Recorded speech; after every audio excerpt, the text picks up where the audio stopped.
اور جن کو مجھ مصطفیٰ سے بغض ہے ان کو اللہ سے بغض ہے، اور جن کو اللہ سے بغض ہے اللہ ان کو جہنم میں داخل کرے گا۔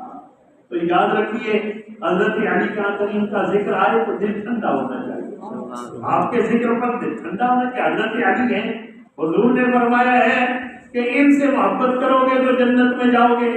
سیدہ طیبہ طاہرہ کا ذکر مبارک ہو، دل ٹھنڈا ہونا چاہیے۔ سیدنا امام حسن پاک کا ذکر ہو، امام حسین پاک کا ذکر ہو تو دل ٹھنڈا ہونا چاہیے۔ یاد رکھیے ایک دفعہ میں کوئی ہمارے ساتھ سے کوئی دوست سے ملے، انہوں نے مجھے کہا آپ کہتے ہیں غوث پاک، وہ کہہ رہا ہے یہ تو شرک ہے، تو میں بھی چلا گیا، کہتے جی آپ کہتے ہیں تو جی آپ کہتے ہیں کہ یہ پاک تو اللہ ہے۔ اللہ کے بندے کتنے افسر، آپ بتائیے آپ جب نماز پڑھیں آپ کے کپڑے پاک ہونے چاہیے یا نہیں؟ پاک ہونے چاہیے۔ جہاں مصلی ہے مصلی پاک ہونا چاہیے یا نہیں؟ اب مصلی پاک ہو، آپ پاک ہوں، خود بھی پاک ہونا چاہیے یا نہیں؟ ناپاکی کی حالت میں نماز غسل واجب ہے، پاک ہوگا پھر نماز پڑھے گا۔ عجیب بات ہے، آپ کہیں گے کہ میں پاک ہوں، تم پاک ہو جاؤ، کوئی حرض نہیں، غوث پاک کو پاک کہیں تو شرک ہوتا ہے۔ اللہ پاک ہے اپنی شان کے لائق، رسول پاک ہے اپنی شان کے لائق، حضور امام حسن پاک ہے، حضرت سیدنا حسین پاک ہے، حضرت علی حضور کے صحابہ پاک ہے اپنی اپنی شان کے لائق، حضور سیدنا عبد القادر جیلانی پاک ہے اپنی شان کے لائق، آپ اور میں اپنی حیثیت سے پاک ہیں۔ پاک سبھی ہیں لیکن درجے سب کے الگ الگ ہیں۔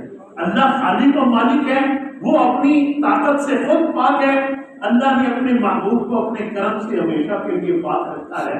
حضور اور سیدہ طیبہ طاہرہ ایسی پاک اور مطہر ہیں کہ خواتین کو جو عارضہ ہر مہینے ہوتا ہے محدثین نے لکھا، سیدہ طیبہ کو وہ بھی نہیں لکھا۔ اللہ نے حالانکہ دنیاوی طور پر اگر عارضہ نہ ہو تو کہتے ہیں اولاد نہیں ہو سکتی، اللہ نے اولاد بھی دی اور اس عارضے سے بھی پاک رکھا۔ آپ ہمیشہ پاک حالت میں نہیں، حالانکہ خواتین پر جب یہ دن آتے ہیں 3 دن 5 7 یا 10 دن ناپاکی کی عادت ہوتی ہے، نماز پاک ہوتی ہے۔ محدثین نے کہا سیدہ طیبہ بتایا پر یہ دن ایک بھی نہیں آیا۔ تو یہ اللہ نے جس کو جو عظمت عطا کی ہے اس کو ماننا چاہیے، اور یہی مومن مسلمان کی علامت ہے، یہی محبت ہے، اسی کا نام محبت ہے کہ سیدنا صدیق اکبر کو اللہ کے محبوب نے امت میں فضیلت دی، اس کو ماننا چاہیے۔ سیدنا امیر عمر ان کے بعد اس کو ماننا چاہیے۔ پھر محدثین نے کہا عثمان غنی ہے، پھر مولا کائنات ہے، سب کو عظمتیں حاصل ہیں، لیکن جس ترتیب سے خلافت ہے اسی ترتیب سے حضور کے بعد ان کا مقام و مرتبہ ہے۔ حضور کی ساری امت پر حضرت علی کو فضیلت ہے، پھر ان پر حضرت عثمان غنی کو، پھر حضرت امیر عمر کو، پھر سیدنا صدیق اکبر اللہ اجمعین، اور پھر اہل سنت کا عقیدہ یہ ہے، اکثر علماء اس پر متفق ہیں کہ ان 4 کے بعد پھر امام حسن کو فضیلت حاصل ہے، پھر سیدنا امام حسین کو فضیلت حاصل ہے، پھر حضور کے سارے صحابہ، اور صحابہ میں سب سے پہلے یعنی فضیلت کے درجے ہم اوپر کو گریں تو پہلے نمبر پر حضرت واشی ہیں رضی اللہ عنہ، اور اگر ہم اوپر سے درجے کو نیچے لائیں تو آخری درجے پر حضرت واشی ہیں، یہ حضور کے صحابی ہیں، اور تابعین میں جتنے کوئی ولی ہیں سب پر ان کو فضیلت حاصل ہے، سب پر ان کو کیوں حضور کے صحابی ہیں، لیکن ان کی کیفیت یہ ہے کہ جب اللہ کے حبیب کے سامنے آتے ہیں حضور فرماتے ہیں میرے سامنے نہ آیا کرو، تمہیں دیکھ کر مجھے چچا حمزہ یاد آ جاتے ہیں۔ تو یہ اکثر حضور کا سامنا، اور محدثین نے یہ بھی لکھا کبھی حضور تشریف فرما یہ بیٹھا ہوتے حضور اچانک سے جلوہ گر ہو جاتے تو یہ اتنا اپنا چہرہ جو ہے زمین سے لگا لیتے، ناک زمین سے چھونے لگتا، اور جب تک حضور جلوہ گر رہتے یہ چہرہ نہیں اٹھاتے تھے۔ اللہ کے حبیب تشریف فرما حضور کھڑے ہوئے، حضور روانہ ہوئے تو یہ چہرہ اٹھاتے۔ یہ حضور کی ساری امت پر فضیلت رکھتے ہیں، لیکن حضور کے سارے صحابہ ان پر فضیلت رکھتے ہیں۔ یہ فضیلت اللہ کے رسول نے عطا کی ہے، اس پر کسی کا کوئی جھگڑا ہی نہیں ہے، اور یہ ایمان کی علامت ہے۔ لیکن امام حسن و حسین رضی اللہ عنہ کی محبت میں عرض کر رہا تھا، حضور نے فرمایا اے اللہ مجھے ان دونوں سے محبت ہے، تو بھی ان سے محبت فرما، اور جو ان سے محبت کرے ان کو بھی اپنا محبوب بنا۔ اور پھر ان چاروں کا نام لے کر فرمایا کہ جن کو ان سے محبت ہے ان کو مجھ مصطفیٰ سے محبت ہے۔ حضرت علی کا بغض ہے، کہتا میں رسول اللہ سے محبت کرتا ہوں، جھوٹا ہے۔ حضور نے فرمایا مجھ سے اسی کو محبت ہے جس کو علی سے محبت ہے، مجھ سے اسی کو محبت ہے جس کو سیدہ طیبہ سے محبت ہے، مجھ کو اس سے محبت ہے جس کو حضرت حسین سے محبت ہے، جن کو ان کا بغض ہے ان کو محبت حضور سے بھی نہیں ہے۔ اور حضور نے فرمایا یہ نہ سمجھے کہ امام حسین کی محبت نہیں ہے اس کو اللہ سے بھی محبت نہیں ہے، اللہ کا محبوب بھی وہی ہے جن کو ان سے محبت ہے۔ یہ اس حدیث پاک دونوں کا یہ مفہوم ہے۔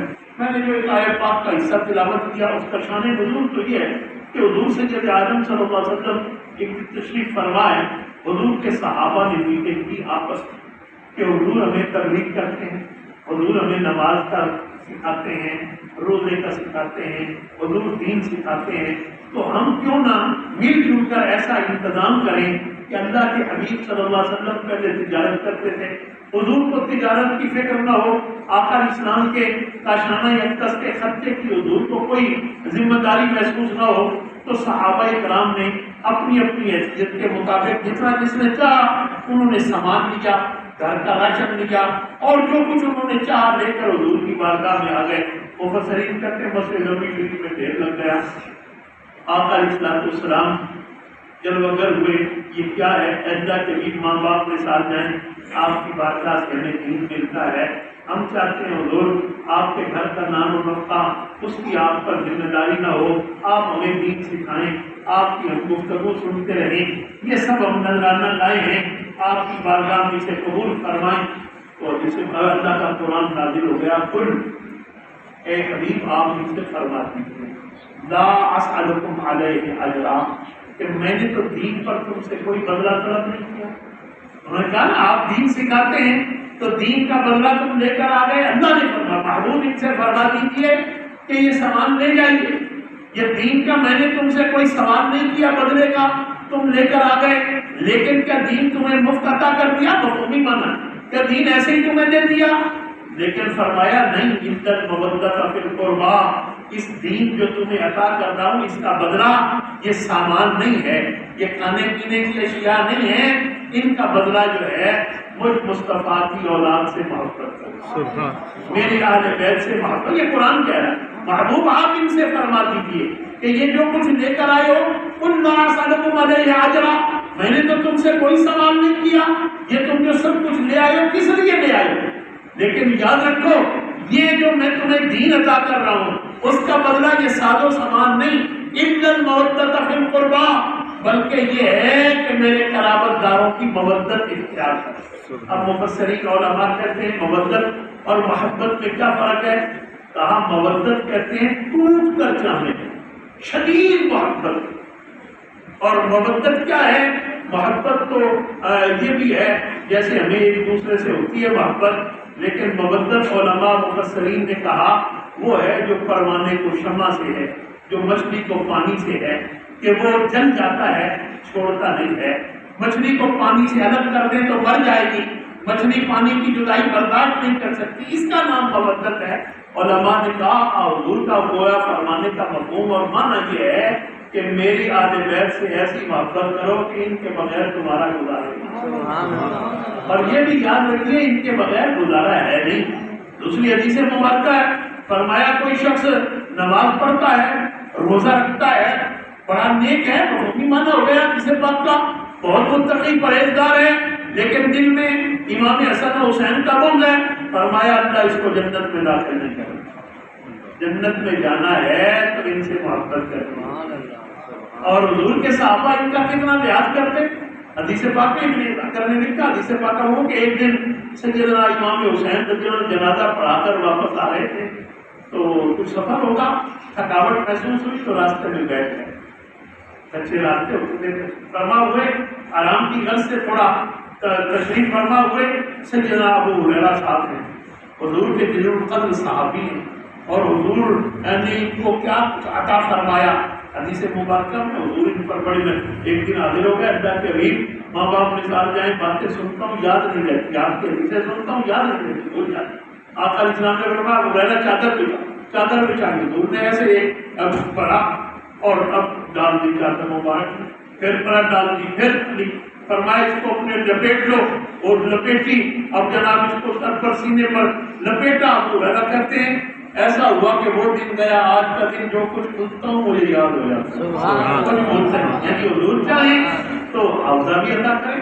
یہ اللہ نے محبوب کو اختیار دیا، محبوب جس کو چاہے حوضہ بھی عطا کر دے۔ حضور کی عطا کا عالم یہ ہے، ایک دن ایک صحابی سے اللہ کے حبیب نے گھوڑا عطا کیا، فرمایا جاؤ فلاں کام کرو۔ وہ کہنا اللہ کے حبیب میں تو گھوڑ سواری نہیں کر سکتا، میرا تو دل کمزور ہے، گھوڑے پر بیٹھ ہی نہیں سکتا۔ اللہ کے محبوب صلی اللہ علیہ وسلم نے حضور کے صحابہ کرتے ہیں، مطلب دیکھتے ہیں یوں سینے پر حضور نے دست مبارک مارا، فرمایا چڑھ جاؤ گھوڑے پر۔ صحابہ کہتے ہیں کہ بس وہ دست مبارک کا لگنا تھا کہ سر بس گھوڑے سے بھی اب کوئی خوف نہیں۔ حضور چاہیں تو دلیری عطا فرمائیں، یہ اللہ کے حبیب ہے، چاہیں تو نکلی ہوئی آنکھ قطادہ کو عطا کر دیں۔ یہ اللہ نے اختیار دیے محبوب کو کہ محبوب چاہے تو عطا فرما دے، جس کو چاہے امان دے دے۔ اللہ کے محبوب کے اختیار کا عالم یہ ہے۔ عربی آ گئے، عرض کی اللہ کے حبیب مسلمان ہونا چاہتا ہوں، نمازیں 3 پڑھوں گا۔ اب کوئی عالم چاہے کتنا بڑا محدث مفتی ہو، وہ کسی کو کہے تجھ پر 3 نمازیں فرض ہیں اور 2 تو چھوڑ دے، تجھے معاف ہو گئی، تو اس کا ایمان کہاں کا کہاں گیا؟ اس کا تو جو ہوگا، اس لیے کہ یہ اختیار صرف اللہ نے محبوب کو عطا کیا۔ اب کی کہ میں 3 پڑھوں گا، حضور نے فرمایا تو نمازیں 3 پڑھا کر مسلمان ہو جا۔ اور تمام محدث متفق ہیں کہ حضور کی ساری امت پر نمازیں 5 فرض ہیں، جس کو حضور نے 3 کہا تھا اس پر 3 ہی فرض کیا، 5 پڑھے اس کی مرضی ہے، فرض وہی 3 ہے۔ کیوں؟ رسول اللہ نے 3 فرض کر دی۔ تو یہ اللہ کے حبیب ہیں، حضور سید عالم ہے صلی اللہ علیہ وسلم، تو اللہ کے حبیب ہیں۔ ابو ہریرہ رضی اللہ عنہ کو حوضہ عطا کر رہے ہیں۔ ابو ہریرہ بزرگ صحابہ میں، جیسے ہی حضرت امام حسین تشریف فرما ہوئے، جلدی سے اپنا کپڑا اتارا اور حضرت امام حسین کے پاؤں سے مٹی صاف کر دی۔ حضرت امام حسین میں محدثین نے لکھا، کہا چچا جان آپ یہ کیا کر رہے ہیں؟ حسین تم وہ ہو جن سے رسول اللہ محبت کرتے۔ ابو ہریرہ کیوں محبت نہ کرے؟ یہ محبت کے انداز۔ ایک دن سیدنا امام حسین آ رہے ہیں اور حضرت سیدنا صدیق اکبر سامنے سے آ گئے، حدیث پاک میں بعض دعا کر دیے اور یہ کہتے ہوئے آپ کو سینے سے لگایا کہ اے بہن تجھ پر ابو بکر کے ماں باپ نثار ہیں۔ تو یہ کیا ہے؟ یہ محبت ہے۔ اور حضور نے بھی یہی فرمایا کہ اپنی اولاد کو 3 چیزیں سکھاؤ، ایک مجھ مصطفیٰ کی محبت، ایک میری آل کی محبت اور تیسرا تلاوت قرآن پاک۔ یاد رکھیے آل بیت کے تعلق اب یہی قرآن کہہ رہا ہے، وہی بات جو حضور کی حدیث میں قرآن نے بھی یہی کہا کہ حبیب ان سے فرما دیجئے کہ یہ جو کچھ آپ لائے ہیں یہ دین کا بدلہ نہیں ہے، دین کا بدلہ تو میرے قرابت داروں سے مودت ہے، شدید محبت ہے، ان سے ٹوٹ کر محبت کرو، ٹوٹ کر ان کو چاہو، یہ دین کا بدلہ ہے۔ اب اگر ہمارے مفتی منظور سعیدی رحمۃ اللہ علیہ رحماتے کہ اگر اس کا ہم عدل میں مفہومی معنی لیں تو یہ ہوگا کہ کوئی شخص آیا، اس نے مثال طور میں برتن بیچتا ہوں، اس نے مجھ سے ایک جگ لیا شیشے کا، اس کا 500 روپے بدلا طے ہوا، قیمت بھی بدلا ہوتی ہے نا۔ اب جب تک وہ 500 نہ دے اس جگ کا مالک نہیں ہو سکتا، کیوں؟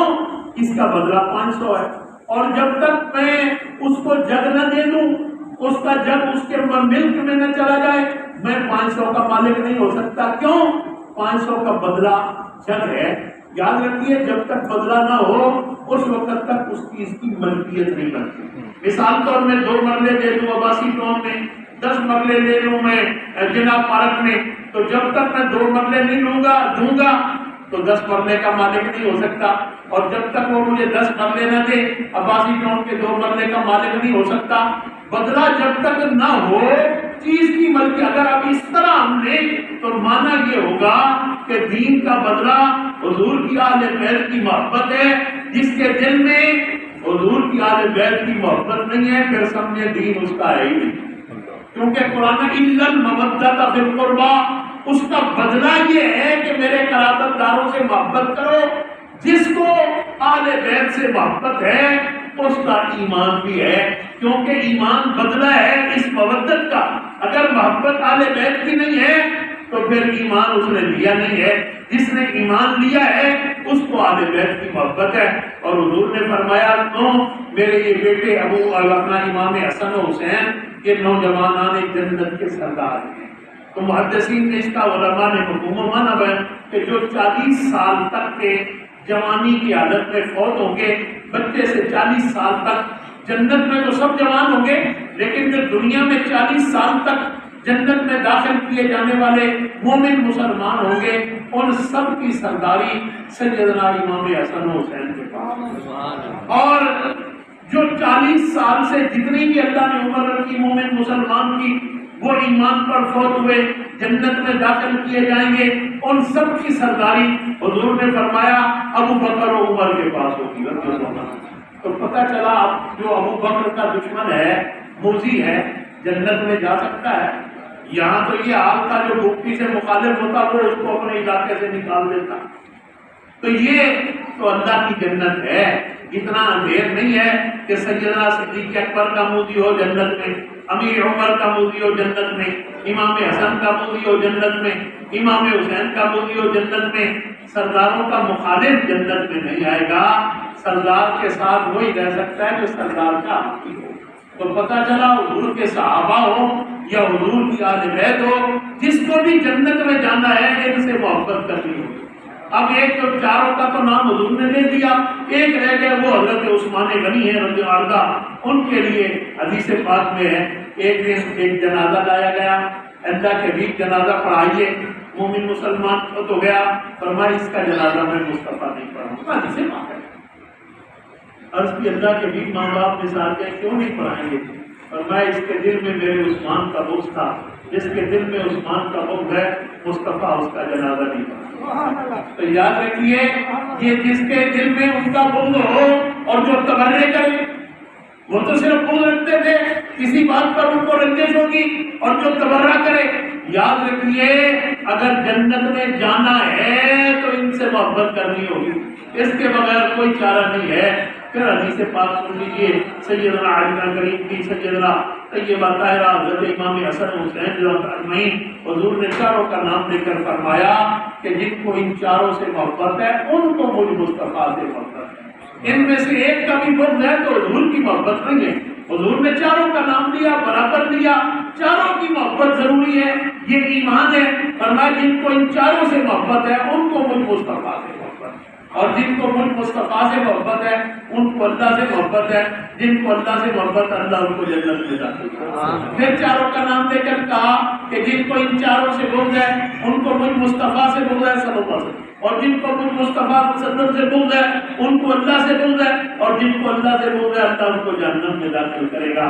لہذا یہ وہ ہیں ہستیاں جن کی محبت ایمان ہے اور ضروری ہے۔